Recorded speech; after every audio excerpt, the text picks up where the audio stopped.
অপরাধ সাগরের অতুলনীয় জায়গায় পৌঁছে গেছে। আল্লাহ বলছে খালি ফিরে আয় রে, তোর অপরাধ কতটুকু অপরাধ তোর, ফিরে আয়, মাপ চা, ঈমান আন, ভালো কাজ কর।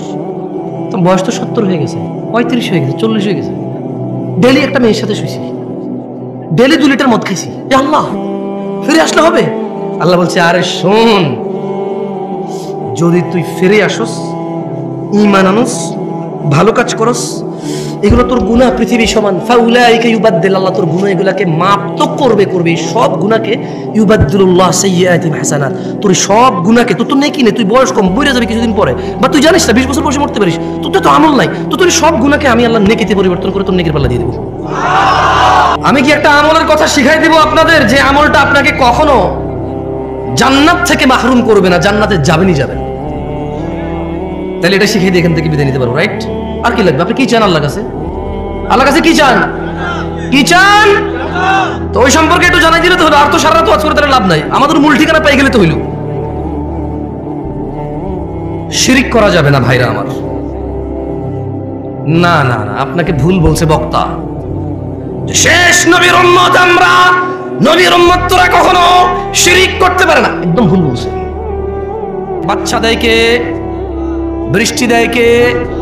সুস্থ করে কে? এরা ঈমান আনে। ইল্লা ওয়া হুম মুশরিকুন, তবে এদের যারা ঈমান আনে এদের অধিকাংশ 50%-এর উপর হলো মুশরিক, শিরিক করে। ওই কল্পনা থেকে বের হন যে আপনার বাপ দাদা মুসলমানের জন্য আপনার দ্বারা শিরিক হবে না, কেমন? ওটা থেকে বের হন। আর শুনেন, খালি যে মাজারে গিয়ে, মন্দিরে গিয়ে, তারপরে হচ্ছে কোনো মানুষের পায়ের নিচে, তারপর হচ্ছে কোনো নেতার নিচে, পয়সাওয়ালার নিচে, কোনো মহিলাকে পাওয়ার জন্য এভাবে করলে যে শিরিক হয় তা না। শুধু শিরিক এভাবে হয় না। জাবের রাদিয়াল্লাহু আনহু থেকে বর্ণিত, তিনি বলেন, কি বলেন?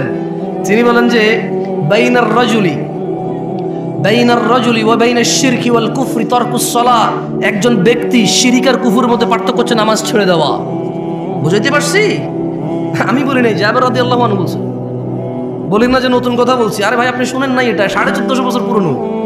আপনার মুহাদ্দিসরে জিজ্ঞেস করেন না, আপনার এখানে আলিয়া মাদ্রাসার প্রিন্সিপালকে, জিজ্ঞেস করেন না আপনার মসজিদের জুমার খতিবকে, জিজ্ঞেস করেন না আপনার পাড়ার ডাবল টাইটেল পাস মাওলানাকে।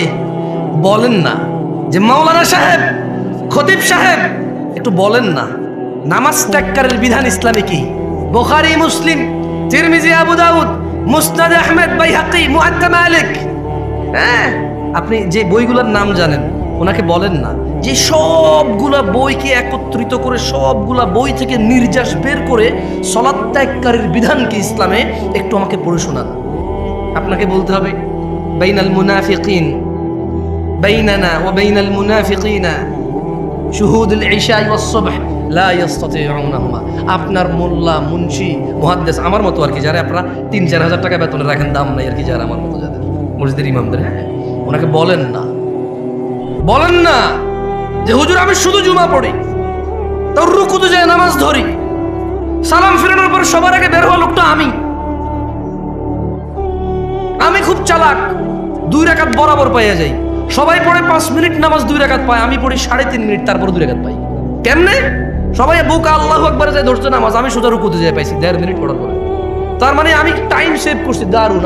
আমি যে কি বুদ্ধিমান, আল্লাহ, আমি যে কি চালাক। ইমাম সাহেব আপনি বুঝেন না, আপনি জানেন না আমি কত ক্লেভার, আমি হেভি জিনিয়াস টাইপের জিনিস। হ্যাঁ, চিন্তা করেন, তোরা 5 মিনিট পড়ে 2 রাকাত, আমি 3.5 মিনিট পড়ে 2 রাকাত আমি। এবং ইমাম সাহেব নামাজ শুরু হয় আল্লাহু আকবার দিয়ে, শেষ হয় আসসালামু আলাইকুম দিয়ে। আমি আসসালামু আলাইকুম বলছি, সবার আগের লোকটা আমি বাইরে হয়েছি, তারপরে নামাজ শেষ আমি নাই, ওইখানে আমি টাইম সেভ করছি। আপনি চালাক না? এই ছেলে তুমি চালাক না? তুমি তো এটাই করো। তোমার হুজুরকে বলো না, তুমি যাকে বিশ্বাস করো তাকে বলো না যে ইসলামে হাদিসের যে গ্রন্থগুলো আছে ওখান থেকে একটু বলেন তো, আমি শুধু জুমার 2 রাকাত পড়ি, আর কোনো নামাজ পড়ি না আমি, আর ঈদের নামাজ পড়ি, আর কেউ মারা গেলে আমার, তাও যদি আমার নানি, দাদি, নানা, নানু, খালা, খালু, ফুফা, ফুফি, হ্যাঁ, আত্মীয় স্বজন, চাচা, জ্যাঠা, একেবারে নিকটবর্তী হলে আমি জানাজা অংশগ্রহণ করি। এর বাইরে আমি নামাজ পড়ি না, আমার বিধান কি ইসলামে? শুনেন, আপনার হুজুর থেকে শুনে নিয়েন, আপনার আলেম থেকে শুনে নিয়েন, আপনার বিশ্বস্ত মানুষটা থেকে, যাকে আপনি শ্রদ্ধা করেন। আজকে আমাকে নিয়ে আসছেন, আমি বলে দিই, দেখিন এগুলো এসে বলতে হবে যদি সে আপনাকে আদর করে এইভাবে মাথা বুলি বলে যার সমস্যা নেই ঠিক হয়ে যাবে, তো ওনার ব্যাপার। আর যদি বই থেকে নিয়ে আসে কথা, কোথায় থেকে? বই থেকে নিয়ে আসতে বলবে যে বাইনানা ওয়া বাইনাল মুনাফিকিন শুহুদুল ইশাই ওয়াস সুবহ লা ইস্তাতিউনাহুমা। বলতে হবে যে আল্লাহর নবী বলছে আমাদের মুসলমানদের আর মুনাফিকদের মধ্যে পার্থক্য হচ্ছে ফজর আর ইশায় উপস্থিত হওয়া। লা ইস্তাতিউনাহুমা, মুনাফিকরা ফজরে আর ইশায় উপস্থিত হতে পারে না। আল্লাহ নবী মুনাফিক বলছে তাকে। আপনি আজকে শুনছেন এটা? কি বলেন? 1450 বছর পুরনো। এটা আমি বলতে হচ্ছে কেন জানেন? আপনি বলুন যে দূরের থেকে কোন ছেলে আসছে, বাপ দাদা 14 গোষ্ঠী শুনি নাই, ও নতুন কথা কয়। না না, আপনি শুনছেন আজকে, এইটা নতুন কথা না। এটার বয়স 1450 ক্রস করছে। কেমন? মানে আপনার আব্বার আব্বা, তার আব্বার আব্বা, তার আব্বার আব্বা, তার আব্বার আব্বা, তার আব্বার আব্বা, তার আব্বার আব্বা, তাদের সবার আব্বার আব্বার আগে কোথায় এটা? আপনি বলবেন যে কি কথা বলে, বাপ দাদার জন্ম শুনে নেই। আর দূর, তোমার বাপ দাদার 14 গোষ্ঠীর 14 বার যোগ্য লেরায়ের কথা এটা। এত পুরনো কথা তুমি শুনো নাই কখনো, সময় পাও নাই। এটা বলতে হবে। আরেকটা কি বলবে? আরেকটা বলতে হবে যে যে বাইনাল আবদি ওয়া বাইনাল কুফরি তারকুস সালাহ। কাফের আর মুমিনের মধ্যে পার্থক্য হচ্ছে নামাজ ছেড়ে দেওয়া। এটা বলবে উনি, যদি উনি বই থেকে বলতে হয়। কেমন? 90% মুসলমানের দেশ। বলো মারহাবা, বলো বলতে থাকো। তোমার ক্ষমতা অনেক না? তুমি নিজেকে নেতা বললে নেতা, সুদর্শন বললে সুদর্শন, কবি বললে কবি, লেখক বললে লেখক, তুমিই তো তুমি। তো বলো নিজেকে মুসলমান মুমিন বলো, তোমার মর্জি। কিন্তু মনে রাখবা ইয়াউমা লা তামলিকু নাফসুন লিনাফসিন শাইআ ওয়াল আমরু ইয়াউমাইযিন লিল্লাহ। ওই দিনকে ভয় করো যেদিন কোন মানুষের কোন ক্ষমতা কোন কাজে আসবে না। একচ্ছত্র মালিকানা সিদ্ধান্ত নেওয়ার ক্ষমতা থাকবে কার? ওই দিনকে ভয় করো। ওই দিন মুসলমান বললে মুসলমান হওয়া যাবে না। আল্লাহর নবী বলে গেছে যে নামাজ ত্যাগ করে সে কুফরি করে। এখন বলবো জামশেদ মজুমদার এসে ফতোয়া দিয়েছে নামাজ ছাড়লে কাফের। আমি কখন বললাম রে ভাই? জাবের রাদিয়াল্লাহু আনহু বলছে আল্লাহর নবী বলছে যে নামাজ ছাড়ে সে কাফের। ধরেন কালকে বইতে লিখলো বছরে একটা দিন আমরা নির্ধারণ করব, ওই দিনের নাম দিব আমরা দুঃখ ভোলা দিবস। কি ভোলা দিবস দিব? আরে ভাই যারা মাতাল তারা সবাই কেন খায়? দুঃখ বলার জন্য খায়। বুঝতে পারছি না পারি নাই? এটা সিগারেট খোর পর্যন্ত সিগারেট খায় দুঃখ বলার জন্য। কি বলার জন্য? দুঃখ বলার জন্য। তো ধরেন এরকম একটা দিবস চালু হলো তর্কের খাতিরে যে বছরে একদিন আমরা সবাই সুন্দর করে সেজে গুজে মেয়ে ছেলে একাকার হয়ে আমরা দুঃখ বলা দিবস পালন করব। ধরেন টিচাররা এটা শিখাবে, বাচ্চারা বলো তো দুঃখ বলা দিবস কোন দিন? আমরা বললাম অমুক দিন। এরপর আমরা সবাই আইলাম, বাপের থেকে 2, 4, 500, 1000 যেই টাকা বিয়ার পাওয়া যাবে, মদ পাওয়া যায়, সবাই 1 বোতল 2 বোতল করে নিয়ে আইলাম। নিয়ে আয়া আমরা সবাই একসাথে হইলাম, হয়ে আমরা কি পালন করব? দুঃখ ভোলা দিবস। আপনি আপনার বাচ্চাকে মদ কিনে দিবেন? দিবেন না? কেন? ও আচ্ছা, মাশাআল্লাহ, ইউ কেয়ার অ্যাবাউট দ্য হারাম। আপনি হারাম সম্পর্কে পরোয়া করেন? জাযাকুমুল্লাহ খায়র। শুনে খুব ভালো লাগলো। আচ্ছা ধরেন পরশু একটা দেশে, এই দেশ না জানি, এই দেশ নিয়ে কথা বলে খুব বাবরে বাপ ঝামেলা আছে। আচ্ছা উদাহরণের মধ্যে যে কোনো দেশে হইলো কেমন? আমরা একটা দেশের নাম দিলাম কল্পনা। ও না, ওটা মনির খানের হয়ে যাবে পরে, সমস্যা। ওইটা দিয়ে চলে যাবে। আস্তাগফিরুল্লাহ। কি নাম দেবো? একটা দেশের নাম দেন তো, মানে কাল্পনিক। ভাই এটা বাংলাদেশের ভিতরে, আমি এই দেশ নিয়ে কথা বলতে চাই না। আমি পাগল, এত বড় ভুল আমি করবো? দাঁড়ান, টংটাং। কারণ টংটাং দেশে যে কোনো কিছু হইতে পারে। যে দেশের নাম টংটাং সেই দেশে যে কোনো কিছু হইতে পারে। এখন একটা দেশের নাম ধরে নেন টংটাং, ওই দেশে কিছু মুসলমান বসবাস করে, কিছু হিন্দু বসবাস করে, কিছু বৌদ্ধ বসবাস করে, কিছু খ্রিস্টান বসবাস করে, কিছু নাস্তিক বসবাস করে, কিছু ইহুদি বসবাস করে, নাসারা বসবাস করে, বহু ধর্মের ধর্ম মানে বসবাস করে। ধরে নেন ওই দেশের গভর্নমেন্ট হঠাৎ করে বলল আমরা সৌন্দর্য প্রদর্শন দিবস পালন করব। কি দিবস? এবং তারা তাদের শিক্ষকদেরকে বলে দিল বইতে একটা অধ্যায় সৌন্দর্য প্রদর্শন অধ্যায়। কি অধ্যায়? তো ওই দিন আমরা যাপন করবো কিভাবে? তারা বললো যে সৌন্দর্য যেহেতু প্রদর্শন, তাইলে সবাই জামা কাপড় ছাড়া আসলে ভালো হবে, পুরুষদের দেখা যাবে। আরে আশ্চর্য, হাসতেছেন কেন? কি প্রদর্শন? তাইলে যার শরীরে যতটুকু অংশ আছে যে যত বেশি করে দেখাবে সে পুরোটাই দেখাবে, রাইট? এটা তাদের লজিক। এটা কার লজিক? তাদের লজিক। কোন দেশের? টংটাং দেশের লজিক। এখন টংটাং দেশের মুসলমানরা বলো কি আমার বাচ্চাকে আমি ঘর থেকে জামা কাপড় কোনো কিছু ছাড়া স্কুলে পাঠাবো আজকে সৌন্দর্য প্রদর্শন দিবস পালন করার জন্য? শুধু বইতে লেখা আছে তাই?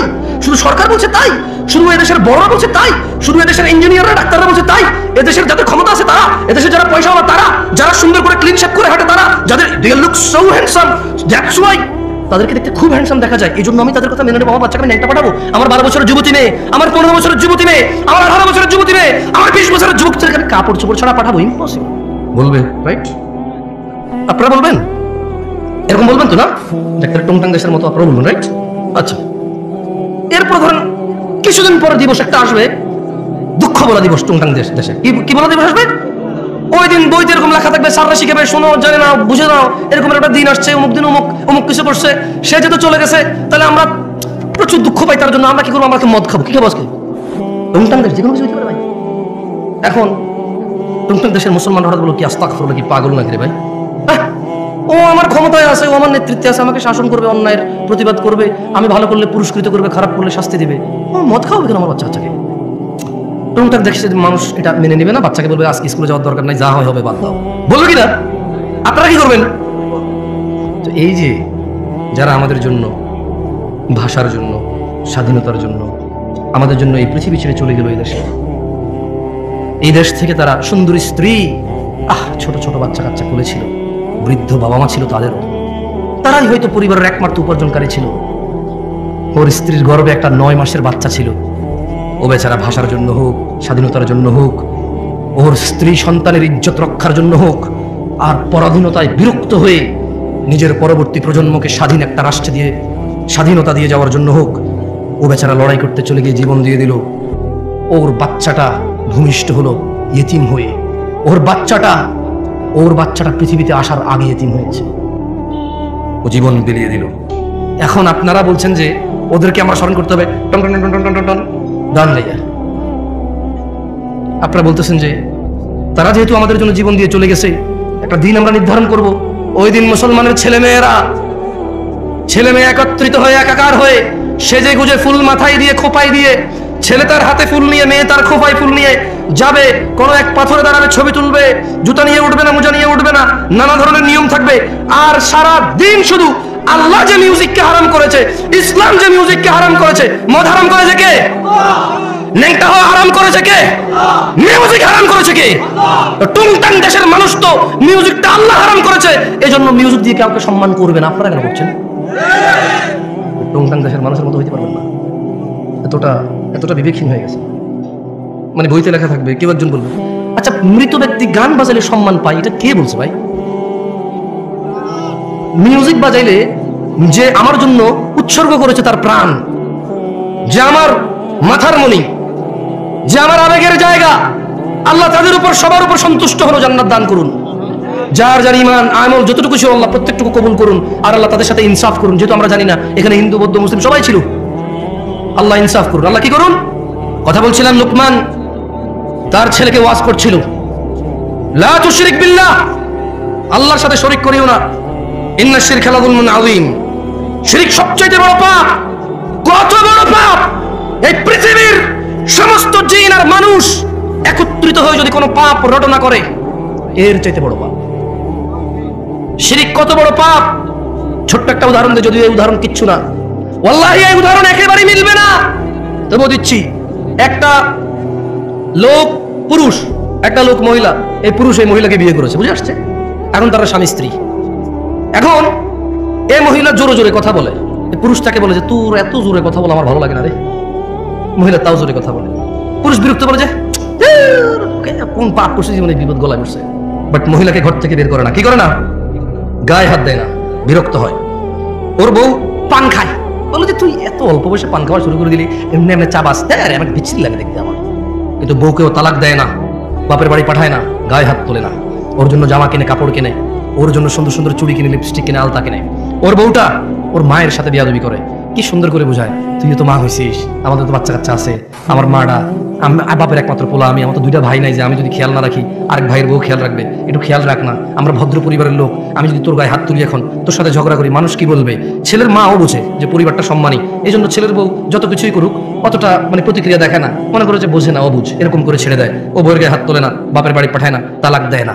ছেলেটা প্রায় তার বউয়ের মোবাইল এঙ্গেজ পায়, যখনই বলে তোমার মোবাইল ব্যস্ত পেলাম কেন, বউ বলে যে খালার সাথে কথা বলতেছি, মার সাথে কথা বলতেছি, বোনের সাথে কথা বলতেছি, সে প্রায় এঙ্গেজ পায়, বিরক্ত হয়। ছেলেটা তার বউকে বলে তুমি ফেসবুক কেন চালাও, আমার পছন্দ না, তার বউ বলে যে চালাবো না, এরপর বলে যে শুধু এই তো মাঝে মধ্যে স্ক্রলিং করবো, আমি কারোর মেসেজ দিই না। ছেলেটা প্রায় দেখে যে বউ ফেসবুক চালায়, সে বিরক্ত হয়, বউয়ের গায়ে হাত তোলে না, বাপের বাড়ি পাঠায় না, তালাক দেয় না। হঠাৎ যদি এই ছেলেটা ঘরে এসে দেখলো তার বউয়ের বিছানায় অন্য পুরুষের সাথে বউ শুয়ে আছে, এখন কি করবে সে?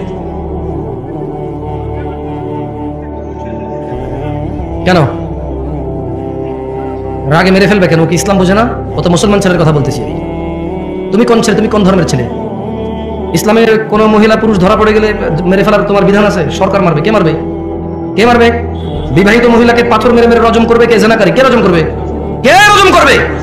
তুমি তো গায়ে হাত দিতে পারো না, তুমি ধর্ম বুঝো না। তো জট্টুক আছে ওটুক নিয়ে মস্করা করো গজল গায়া গায়া, জট্টুক টুকটাক দেখা যায় ওটুক নিয়ে মস্করা করো গজল গায়া, গান গায়া, সিনেমা নাটক করে, কৌতুক করে ধর্ম শিখাও। এখন সিনেমা করে দেখি তো টেলিভিশনে আসে, একটা ইসলামের শিক্ষা কোরআন হাদিস দিয়ে হচ্ছে না, এবার নাটক করে শিখাইতে হবে। এই পর্যায়ে চলে গেছো তুমি। কেন আমার বাপ মেরে ফেলবা কেন? ওর বউ আরেকজনের সাথে শুয়ে আছে, তুমি মেরে ফেলবা কেন? তোমার বউ তোমার মেরে ফেলা বৈধতা আছে ওই মহিলাকে? বলে যে মেরে ফেলবার আগে ওকে তালাক দেওয়া বৈধতা আছে, ওকে বাপের বাড়ি পাঠিয়ে দেওয়ার বৈধতা আছে, মুসলমান শাসকের হাতে তুলে দেওয়ার বৈধতা আছে, যে বিচার হোক। আর বিচার হবে কেন? বিবাহিত মহিলা জানা করলো কেন?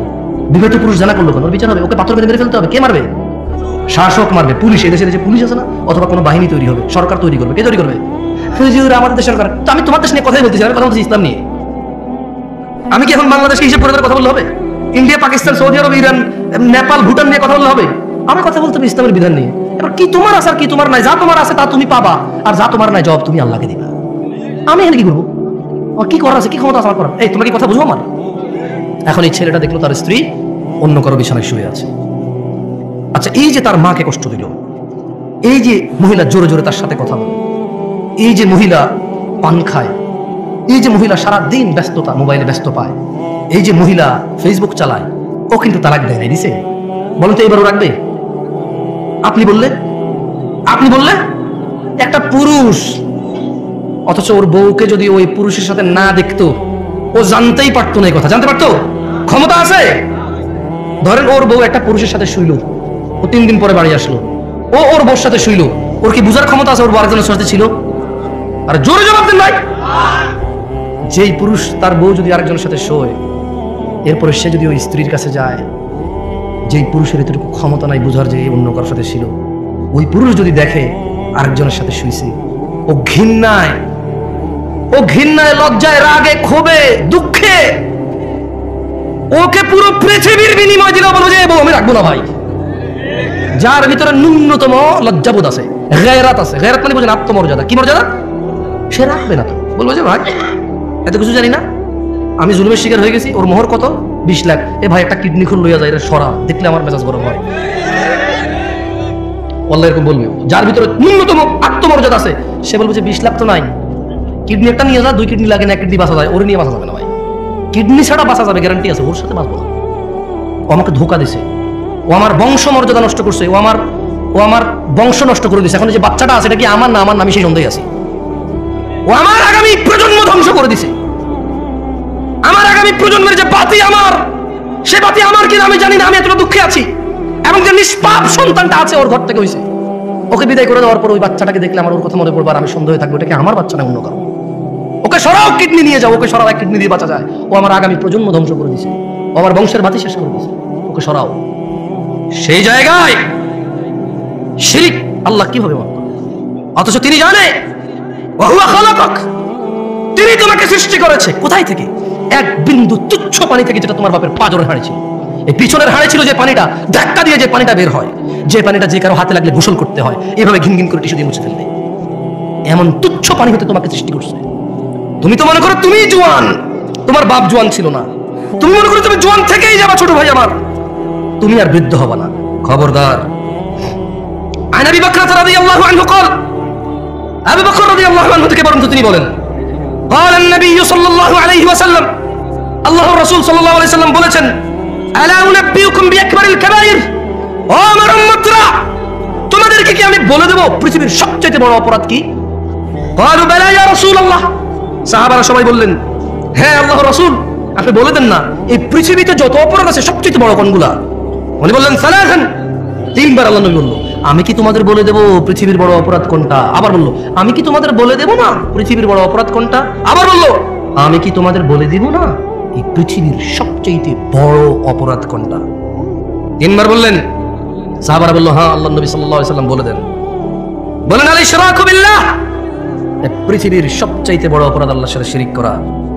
ওয়া উকুকুল ওয়ালিদাইন, দ্বিতীয় বড় অপরাধ বাবা মায়ের অবাধ্য হওয়া। তুমি তো বলো হুন্ডা না কিনে দিলে ঘর কোপায় ফেলবা ভাই আমার।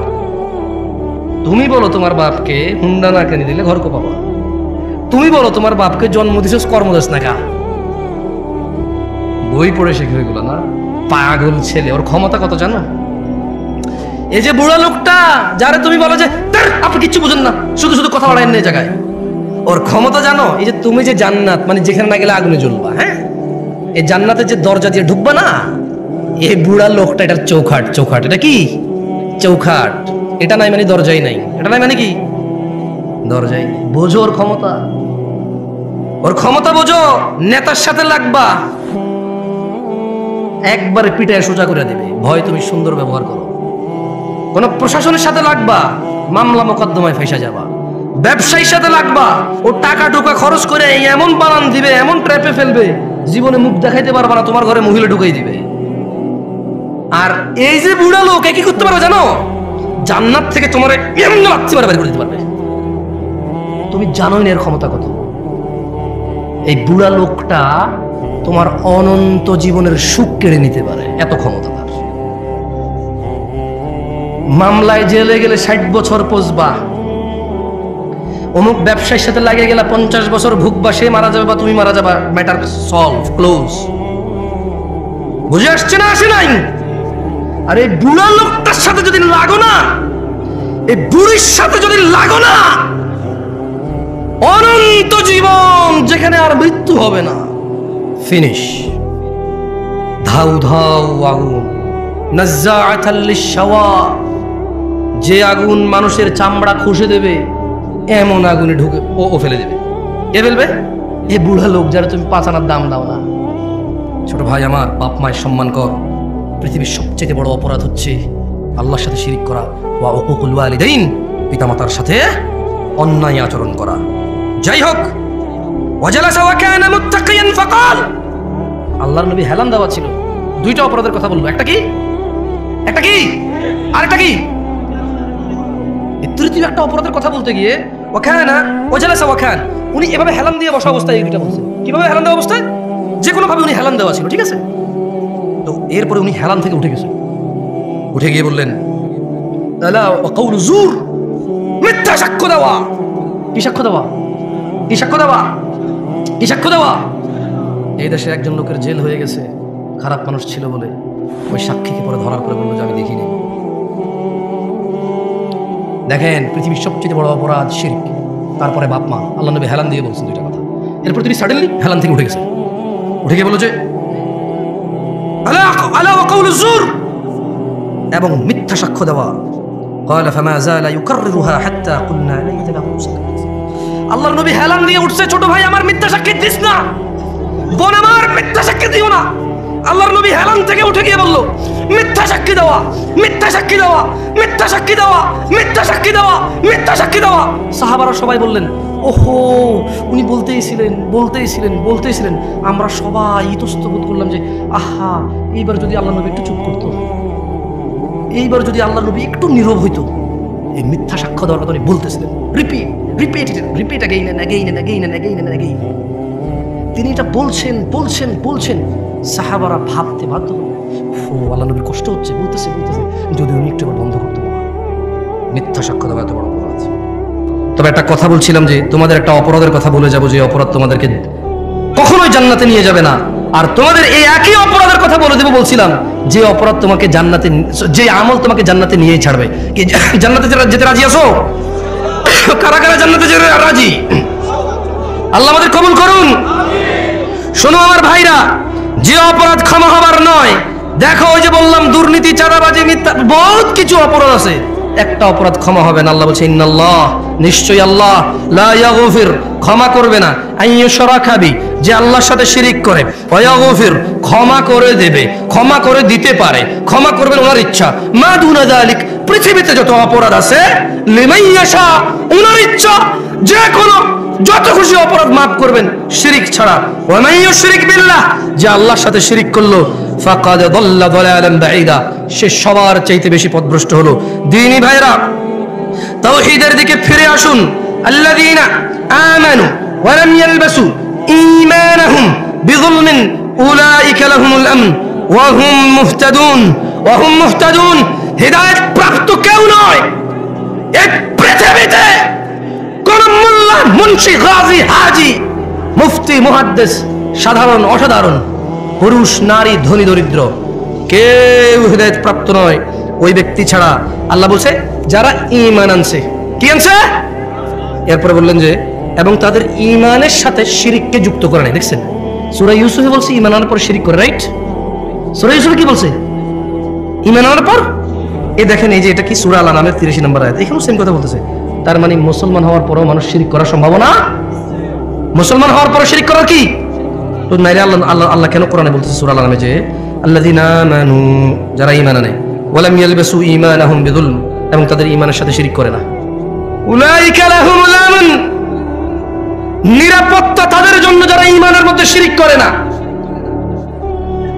ওয়া হুম মুহতাদুন, এবং এরাই হেদায়েত প্রাপ্ত যারা ঈমানের সাথে শিরিক করে না। দ্বীনি ভাইরা, আমি বক্তব্য লম্বা করব না, শেষ করে চলে যাব, অনেক দূরে যাব, আপনারা অনেক দূর থেকে আসছেন অনেকে মনে।